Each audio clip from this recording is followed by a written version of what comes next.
तो good day मित्रों, कौन सी प्रोग्रामिंग लैंग्वेज सीखना है वो आज की इस वीडियो में हम ये जानेंगे कि आप कोई सी भी प्रोग्रामिंग लैंग्वेज कैसे सीख सकते हैं by the help of chat GPT. भाई किसी भी प्रोग्रामिंग लैंग्वेज को सीखने से पहले आपको ये जानना बहुत जरूरी है कि आपका इंटरेस्ट किस चीज में है। क्या आपका इंटरेस्ट गेम बनाने में है जैसा कि मेरा है, या फिर आपका इंटरेस्ट कंप्यूटर एप्लीकेशन बनाने में है, या फिर हो सकता है आपका इंटरेस्ट एआई और मशीन लर्निंग में हो, या फिर वेब डेवलपमेंट में। तो सबसे पहले एक पेन और एक पेपर लीजिए और ठंडे दिमाग से सोचिए कि आपका इंटरेस्ट किस चीज में है। तो कमेंट करके बताना कि आपका इंटरेस्ट किस चीज में है। फिर मिलते हैं नेक्स्ट।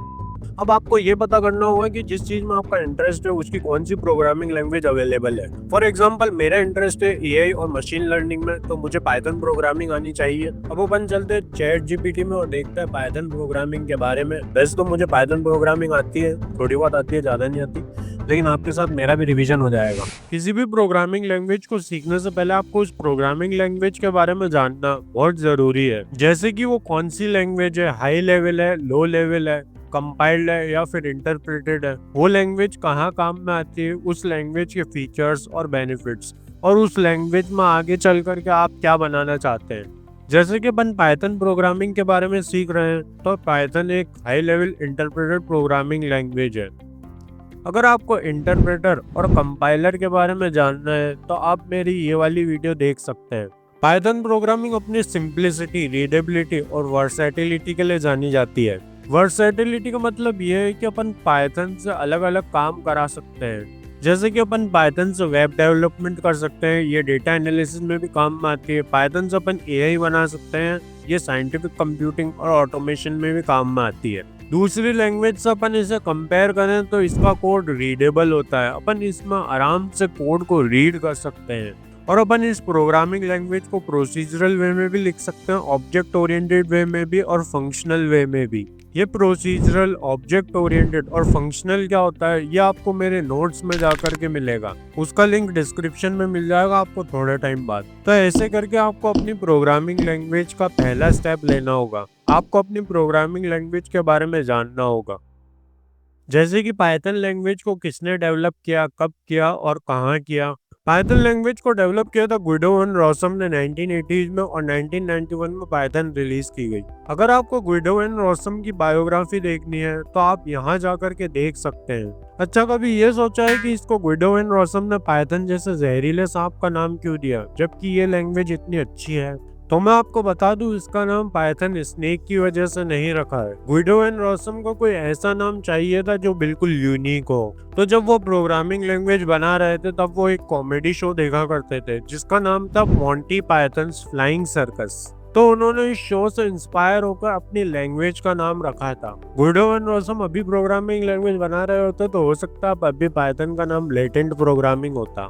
उसके बाद आपको आपकी प्रोग्रामिंग के बेनिफिट्स जानने होंगे, जैसे कि पाइथन इजी टू लर्न है, वर्सेटाइल है, एक्सटेंसिव लाइब्रेरीज है इसके अंदर, क्रॉस प्लेटफॉर्म है, स्ट्रॉन्ग कम्युनिटी है, एफिशिएंट है, और अपन रिपीटेटिव टास्क परफॉर्म करा सकते हैं इससे, और प्रोटोटाइपिंग, रैपिड टेस्टिंग और आइडिया डेवलपमेंट है इसके अंदर। ये सब पढ़ने के बाद आप एक दिन का रेस्ट लेना, ज़्यादा मत लेना, एक दिन का ही लेना, नहीं तो जो भी पढ़ा है वो सब भूल जाओगे आप। फिर आपको पढ़ना बहुत ही इंपॉर्टेंट टॉपिक, प्रोग्रामिंग लैंग्वेज के 5 पिलर्स जो कि एक प्रोग्रामिंग लैंग्वेज को बनाते हैं।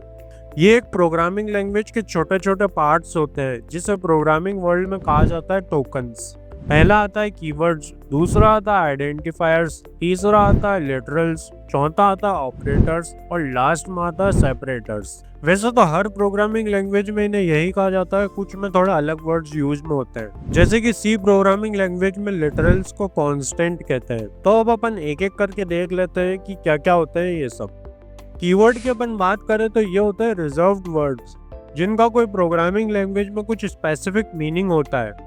जैसे कि इफ वर्ड प्रोग्रामिंग लैंग्वेज में कंडीशन को चेक करने के लिए काम में आता है। For example, if I modulus 2 is equal to 0 then print I is even number. तो इफ ये चेक कर रहा है कि आई, जो कि एक आइडेंटिफायर है, वो एक इवन नंबर है क्या। तो इफ वर्ड प्रोग्रामिंग लैंग्वेज में आता है कंडीशन को चेक करने के लिए। तो ऐसे ही अलग अलग वर्ड्स आता है, else, for, while, import, def, class, return, true, false, और अलग अलग, जो कि अलग अलग चीजें परफॉर्म करते हैं प्रोग्रामिंग लैंग्वेज। और अपन इन्हें आइडेंटिफायर के यूज में नहीं ले सकते। अब आइडेंटिफायर क्या होता है ये देखते हैं अपन। अब आइडेंटिफायर क्या होता है, जैसे कि अपन ने इस प्रोग्राम में एक नंबर लिया 6, तो अब 6 को प्रोग्राम में नाम देने के लिए i इक्वल्स टू 6 लिखा, तो जो 6 नंबर है वो प्रोग्राम में आइडेंटिफाई होगा i की मदद से। यहाँ i एक आइडेंटिफायर है जो नंबर को आइडेंटिफाई कर रहा है। तो जैसा कि डेफिनेशन में लिखा हुआ है, names use to identify variables, functions, classes और ऑब्जेक्ट्स। अच्छा, आइडेंटिफायर के कुछ रूल्स भी होते हैं, जैसे कि जब वो लिखे जाएं तब शुरुआत में लेटर्स या फिर अंडरस्कोर से चालू होने चाहिए, वो डिजिट से चालू नहीं हो सकते। उसके अंदर डिजिट्स और अंडरस्कोर हो सकता है, और वो केस सेंसिटिव होता है, जैसे कि स्मॉल एन और बिग एन दोनों अलग अलग आइडेंटिफायर होंगे। एग्जाम्पल्स आप देख ही सकते हैं, जैसे कि माई वेरिएबल, इसमें अंडरस्कोर आ रहा है बीच में। एक प्राइवेट वेयर है, इसमें भी अंडरस्कोर आ रहा है शुरुआत में। एक क्लास नेम है, इसमें पूरा क्लास नेम लिखा हुआ आ रहा है। फिर आते हैं लिटरल्स और कांस्टेंट, जो कि एक ही चीज होती है। ऐसी वैल्यूज जो कि प्रोग्राम में चेंज नहीं होती, वो फिक्स रहती है, तो उस वेरिएबल को अपन कहते हैं लिटरल्स और कांस्टेंट। वेरिएबल्स तो आप समझ ही गए होंगे, ये जो नेम है, पाई है, इज एक्टिव है, वो है वेरिएबल्स। और इधर जो है वो है इनकी वैल्यूज, जैसे पाइथन 3.14 ट्रू। अब जैसे कि पाई की वैल्यू होती है 3.14 जो कि फिक्स होती है, तो अपन ने प्रोग्राम में भी इसे कांस्टेंट से फिक्स कर दिया। तो ये होते हैं लिटरल्स और कांस्टेंट। फिर उसके बाद आते हैं ऑपरेटर्स, जो कि कुछ ऑपरेशन परफॉर्म करने के लिए काम में आते हैं। ये होते हैं अलग अलग टाइप्स के, जैसे कि arithmetic, relational, logical, assignment. Arithmetic operator के ऊपर मैंने एक वीडियो बना रखी है, जो कि आप चुपके से यहाँ जाकर के देख सकते हैं। अब ये सारे ऑपरेटर्स समझाने लगूंगा तो बहुत लंबी वीडियो बन जाएगी। आप डिस्क्रिप्शन में जाकर के मेरे नोट्स ले सकते हैं, उसमें मैंने डिटेल में ऑपरेटर्स को समझा रखा है। लास्ट पिलर है प्रोग्रामिंग का, वो है सेपरेटर्स। वैसे यहाँ पर डिलिमिटर लिखा हुआ है, तो इसे डिलिमिटर भी कह सकते हैं और सेपरेटर भी कह सकते हैं। ये कोड को सही तरीके से एग्जीक्यूट करने के लिए काम में आते हैं। तो ये है 5 pillars of programming language: keyword, identifier, literals या फिर कांस्टेंट, ऑपरेटर्स, सेपरेटर्स या फिर डिलिमिटर्स। ये हर प्रोग्रामिंग लैंग्वेज में एक जैसे ही रहते हैं, बस थोड़े बहुत नाम चेंज हो जाते हैं इनके। ये सब पढ़ने के बाद आप फिर एक दिन का रेस्ट लेना, घूमना फिरना दोस्तों के साथ, जो कि मैं बिल्कुल भी नहीं करता हूँ। फिर इसके दूसरे दिन बाद आपने जो भी पढ़ा है उसे रिवाइज करना विद एग्जाम्पल। तीसरे दिन आपको पढ़ना है कि किसी भी प्रोग्रामिंग लैंग्वेज में अपन यूजर से इनपुट कैसे लें।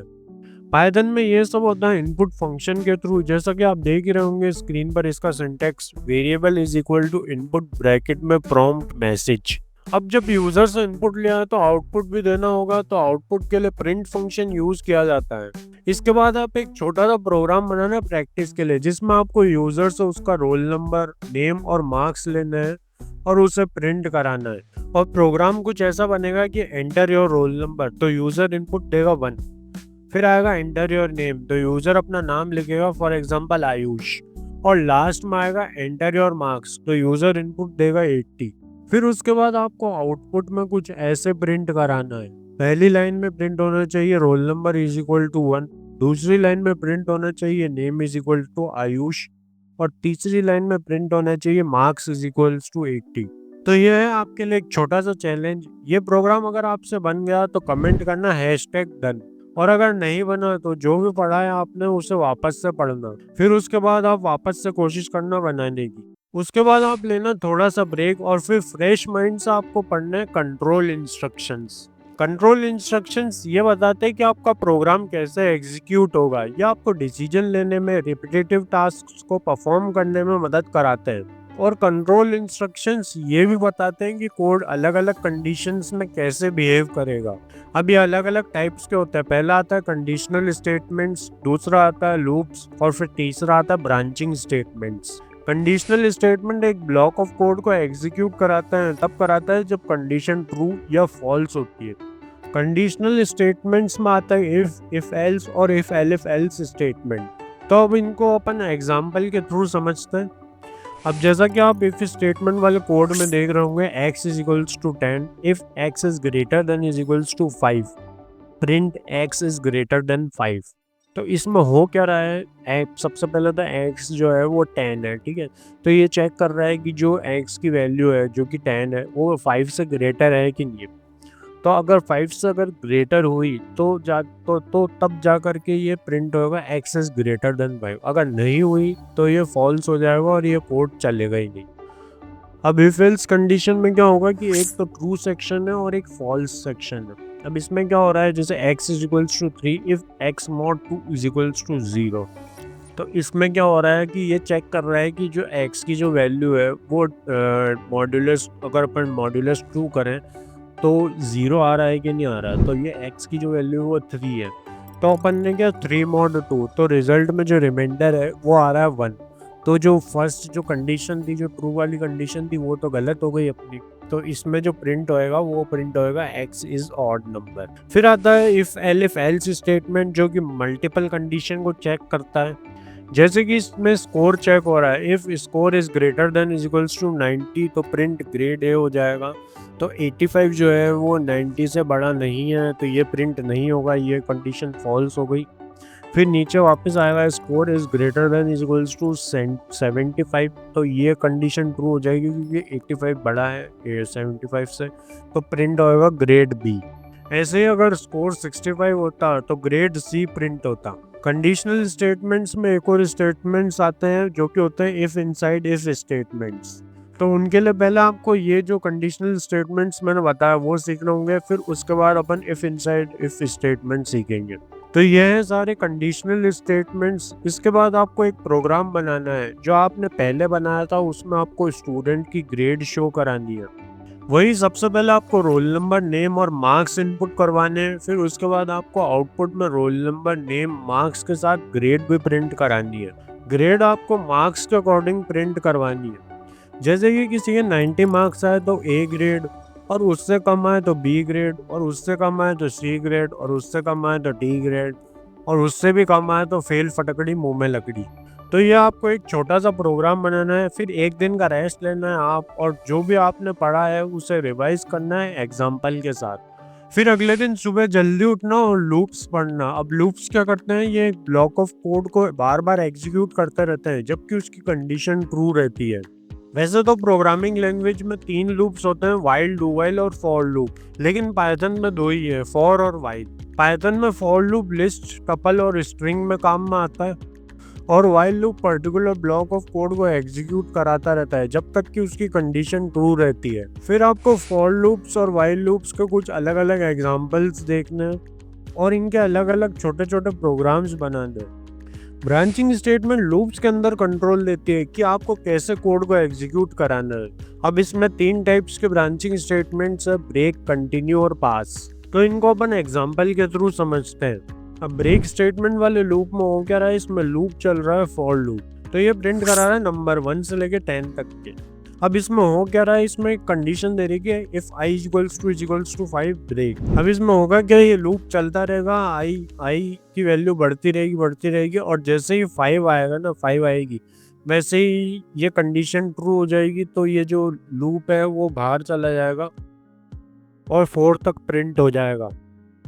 और कंटिन्यू स्टेटमेंट में होगा क्या कि ये लूप तो पूरा चलेगा 6 तक, लेकिन इसमें होगा क्या, जब i इक्वल्स टू 3 आएगा, मतलब i जो है वो 3 हो जाएगा, तब ये कंटिन्यू करेगा, तो 3 प्रिंट नहीं होगा। ये इसमें आउटपुट आया 1 2, फिर उसके बाद 4 5 करके प्रिंट हो जाएगा इसमें। उसके बाद आप नेक्स्ट टॉपिक पढ़ना जो कि है फंक्शंस। फंक्शंस अलग अलग टाइप्स के होते हैं, कुछ होते हैं बिल्ट इन फंक्शंस, कुछ होते हैं यूजर डिफाइंड फंक्शंस, कुछ होता है लैम्बडा फंक्शंस।